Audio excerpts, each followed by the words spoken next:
TNI UNIFIL jadi korban, agresi pasukan AS dan Israel makin tak terkendali di Gaza. Barusan saja kami menerima informasi di sana bahwa secara mendadak diserang, kemudian berteriak membangunkan teman-teman yang lain, sempat melakukan perlawanan, kemudian menyelamatkan diri karena mereka cukup banyak.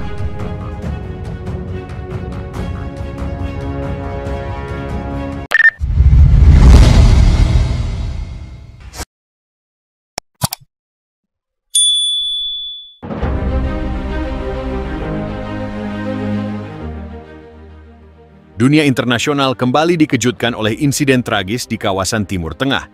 Dua prajurit TNI yang tergabung dalam pasukan perdamaian PBB UNIFIL dilaporkan tewas dalam serangan udara yang diduga dilakukan oleh koalisi militer Israel dan Amerika Serikat di dekat perbatasan Gaza, Lebanon. Insiden ini menambah panjang daftar korban konflik yang kian meluas dan tidak terkendali di jalur Gaza dan sekitarnya.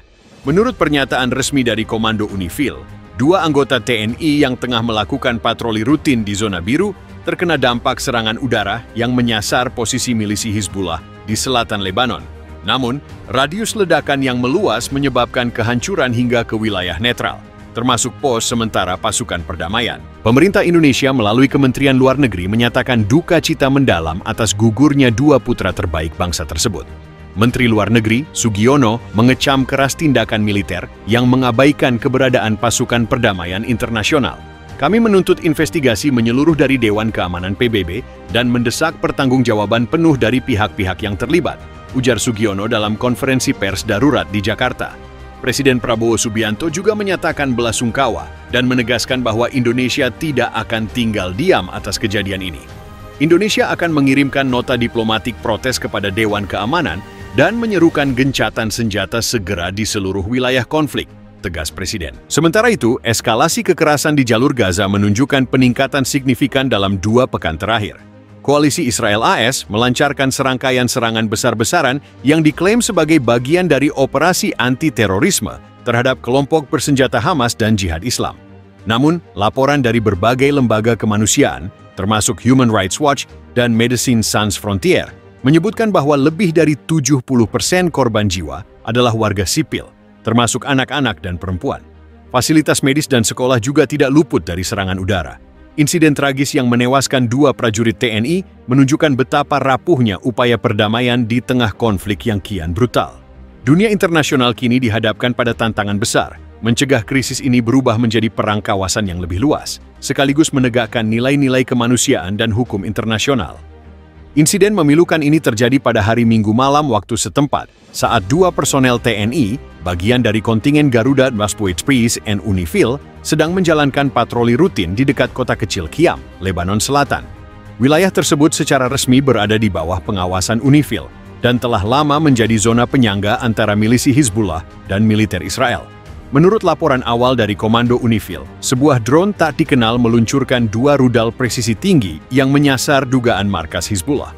Namun, radius ledakan meluas hingga mengenai kendaraan patroli UNIFIL yang melintas sekitar 300 meter dari lokasi sasaran utama.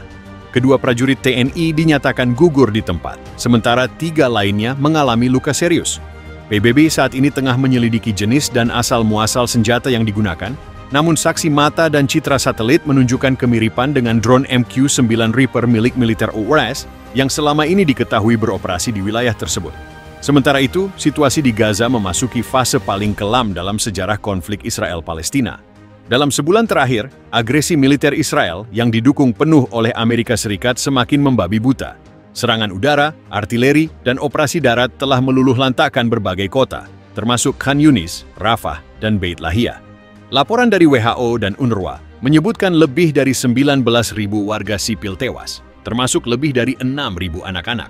Rumah sakit kehabisan obat, listrik padam total, dan ribuan orang kini tinggal di reruntuhan tanpa akses ke air bersih atau makanan. Seorang dokter di Rumah Sakit Al-Shifa, yang kini difungsikan sebagai tempat perlindungan darurat, menggambarkan situasi sebagai neraka di bumi. Kami tidak lagi memisahkan pasien berdasarkan cedera. Kami hanya mencoba menyelamatkan siapa yang masih bisa bernapas. Anak-anak datang tanpa kaki, tanpa ibu, tanpa masa depan, ujarnya kepada koresponden media Arab. Dukungan terang-terangan Amerika Serikat terhadap Israel dalam kampanye militer ini mulai menuai kecaman global. Presiden Ashley Lasem saat ini, meski menghadapi tekanan dari dalam negeri, tetap menyetujui pengiriman bantuan militer tambahan senilai 5 miliar dolar Amerika Serikat ke Tel Aviv. Banyak pihak menilai bahwa kebijakan luar negeri Washington telah kehilangan arah.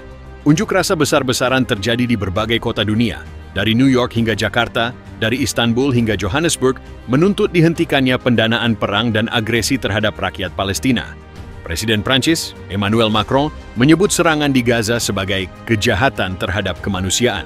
Sementara Presiden Brasil secara terbuka menyerukan embargo senjata terhadap Israel. Sementara itu, eskalasi kekerasan di jalur Gaza menunjukkan peningkatan signifikan dalam 2 pekan terakhir. Koalisi Israel Asiles melancarkan serangkaian serangan besar-besaran yang diklaim sebagai bagian dari operasi anti-terorisme terhadap kelompok bersenjata Hamas dan Jihad Islam. Namun, laporan dari berbagai lembaga kemanusiaan, termasuk Human Rights Watch dan Médecins Sans Frontières, menyebutkan bahwa lebih dari 70% korban jiwa adalah warga sipil, termasuk anak-anak dan perempuan. Fasilitas medis dan sekolah juga tidak luput dari serangan udara.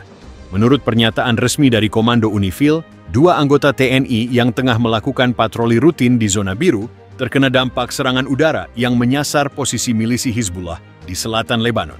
Namun, radius ledakan yang meluas menyebabkan kehancuran hingga ke wilayah netral, termasuk pos sementara pasukan perdamaian. Serangan ini terjadi pada malam hari, saat kedua prajurit TNI tersebut sedang berjaga di menara pengamatan markas Unifil di Nakura, Lebanon Selatan. Tembakan dari tank Merkava milik Israel Defense Forces, IDF, mengenai menara tersebut, mengakibatkan kedua prajurit Indonesia terluka.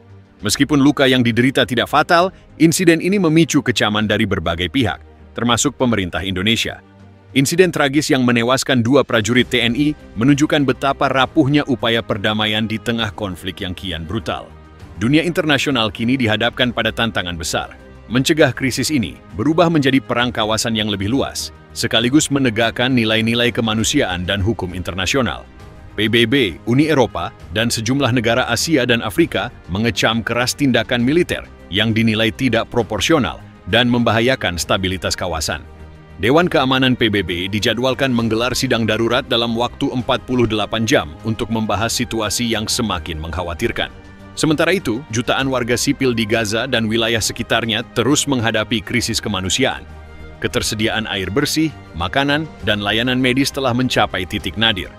UNHCR memperkirakan lebih dari 300.000 warga telah mengungsi hanya dalam kurun waktu 2 minggu terakhir.